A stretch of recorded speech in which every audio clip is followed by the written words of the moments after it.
Hello everybody. I'll say that a little bit louder. Hello everybody.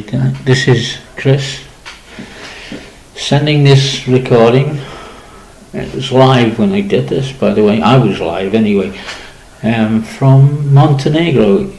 Put your hands up so I can see all those who know where Montenegro is. No, it's not in Africa. It's the former Yugoslavian region. This is bandit country, but it's not. It's a beautiful country. Wish the people realise this sometimes, because when you've been born here, I think it's difficult to take in how wonderful and stunning some of the scenery is, and it's an original country. It's really an unusual place to be.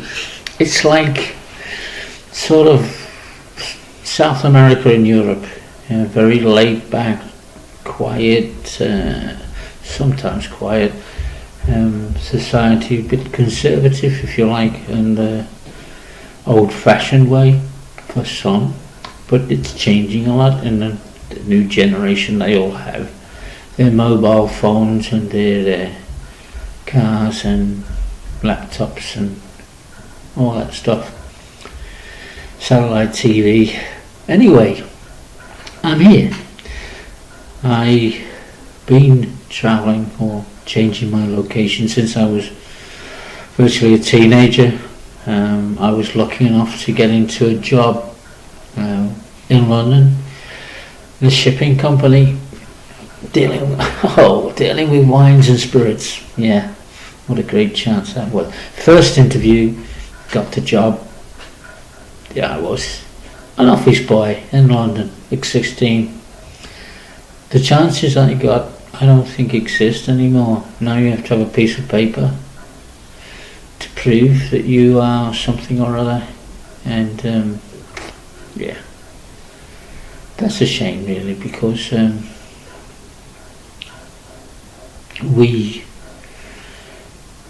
those of us who had these chances usually come from a group that's like maverick. We change things, we try things, we risk, we take chances, and that's been sort of ground out of the younger generation, in my opinion. Anyway, I've been all over Europe, most countries from Scandinavia down to the Mediterranean, Malta and so on, from the west coast, Spain, Portugal, right through to the former Eastern Bloc, places like Kiev, Warsaw, Prague, all over that eastern region, not as far as Mongolia, but the European part at least, and down to Istanbul. Been lucky enough to have been in Istanbul 3 times. What a wonderful place that is. And crossing the Bosphorus between Europe and Asia was a kick, absolutely.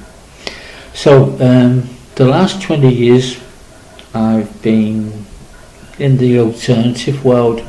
Prior to that, I was a freelance strategic manager. Sounds very high level, and sometimes it was.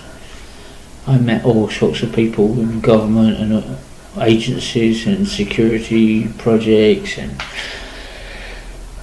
all sorts from every aspect of life during my history, my previous life, and my current, what I call alternative existence, and and the things that I'm now doing way away from what I did as a professional. I was something like a whiz kid as a teenager, and I got into all sorts of situations because I was quite ambitious. At 19 they gave me a job as a logistics manager, and that got me connected with the continent and travel and international and I got the bug. I just wanted to get out there, and I did. I lived all over Europe. Spent actually residential in several countries. I speak several languages, including English sometimes. My grandmother from the Highlands,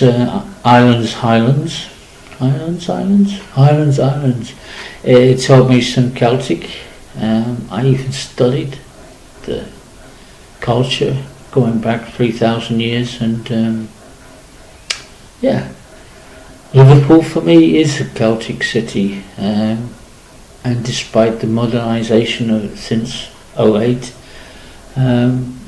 there's always going to be a place in my heart. There's nothing like the Liverpool people, in my opinion. And if I could invent heaven, I'd choose this country with its stunning scenery, mountains, lakes, and Adriatic coast, and fill it with Liverpool people. Well, the Liverpool people I knew anyway. I think the whole UK's changed, and not necessarily for the better since I left, but I used to go back for the weekends, even take some local people with me, just to show them how it can be, and have fun in the cabin, dancing to the early hours with the locals, with the tourists, with the football lads, and so on.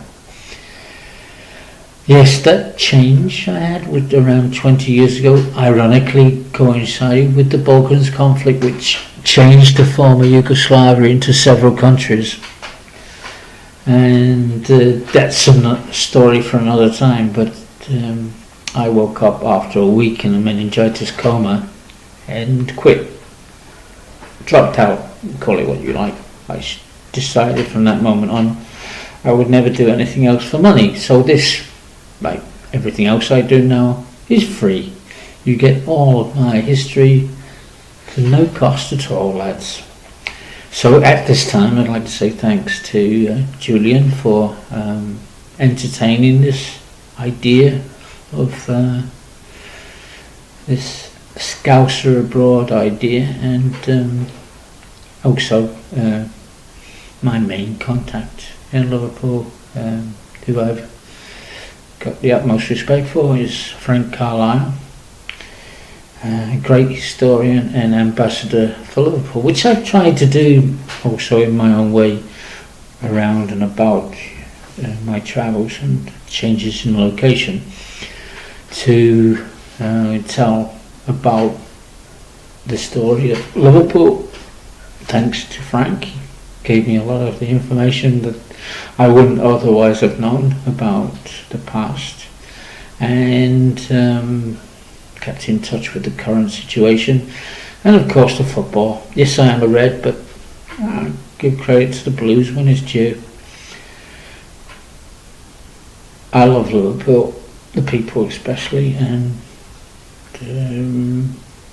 it's been a pleasure to be, if you like, a media ambassador from time to time. I've made videos for the internet. I did moderate a free radio program in the region which connects Switzerland, Germany and the Alsace region of France. An alternative program there. Was the only English speaking, although I did switch into French and German from time to time. Used to be very funny, especially when, even though I was given a proper training by the station manager how to use the studio, I drifted away from the format and really made a lot of, well, for me, entertaining programs. Certainly the people that I invited on, we had a laugh and a lot of fun. I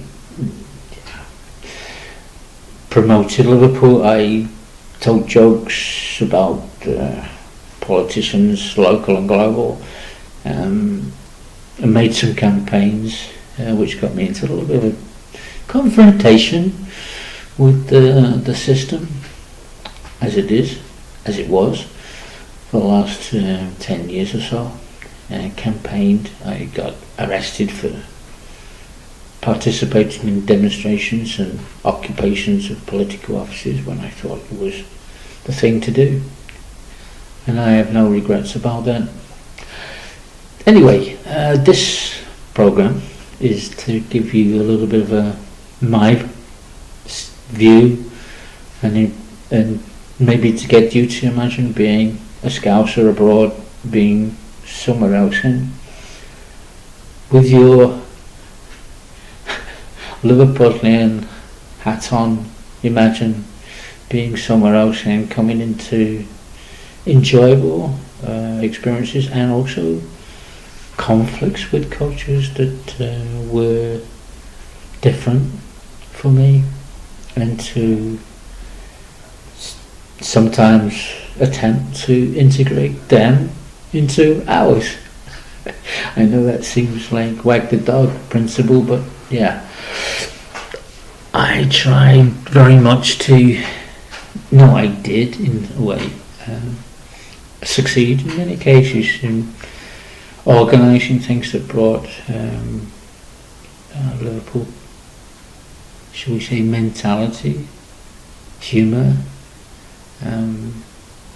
culture into the societies where I lived, and that's now, more than half my life I've been somewhere else.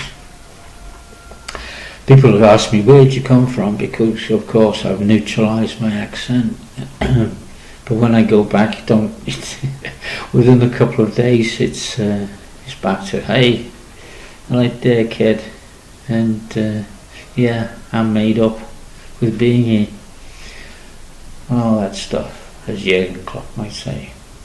I will not be, I will keep away from making this a football program. I want to keep it general, but I'll probably mention the footy from Liverpool, because let's face it, between the clubs, made an impact on the world. Wherever I've been, it's always, often, not always, but often, I've been asked, where do you come from? And when I said, I grew up in Liverpool, or I spent a lot of my youth in London area, it's often met with football, or you'll never walk alone, or the Beatles. So always an immediate identification. So I'll give you an insight into that, and I hope this becomes an interesting item for the new venture, the new radio station. And I wish you guys at the station and all those listeners the very best. Bye from Chris, just for now.